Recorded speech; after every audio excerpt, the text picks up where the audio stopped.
நாங்கள் washing machine வந்து fit பண்ணி வந்து 1 இயருக்கு மேலே வந்து ஆயிடுச்சு. ஆனால் நாங்கள் இது வரைக்குமே வந்து வாஷிங் மிஷின் வந்து க்ளீன் பண்ணதில்லை. எனக்கு வந்து க்ளீன் பண்ணணும்னு வந்து தெரியாது.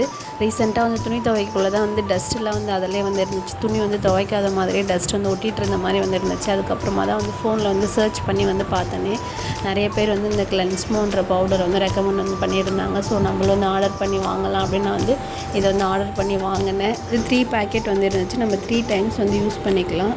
பவுடர் வந்து வாஷிங் மிஷினில் வந்து கொட்டிட்டு துணி போடாமல் வந்து லாங் டியூரேஷனாக வந்து எந்த இது இருக்கோ அந்த டைம் வந்து நாங்கள் செட் பண்ணிக்கணும். திரும்ப இந்த ப்ராசஸ் வந்து முடிஞ்சதுக்கப்புறமா நம்ம நார்மலாக வந்து வாஷிங்க்கு யூஸ் பண்ணுற அந்த லிக்யூட் வந்து ஊற்றிட்டு அப்புறம் வந்து துணி போடாமல் 1 டைம் வந்து வாஷ் பண்ணிக்கணும்.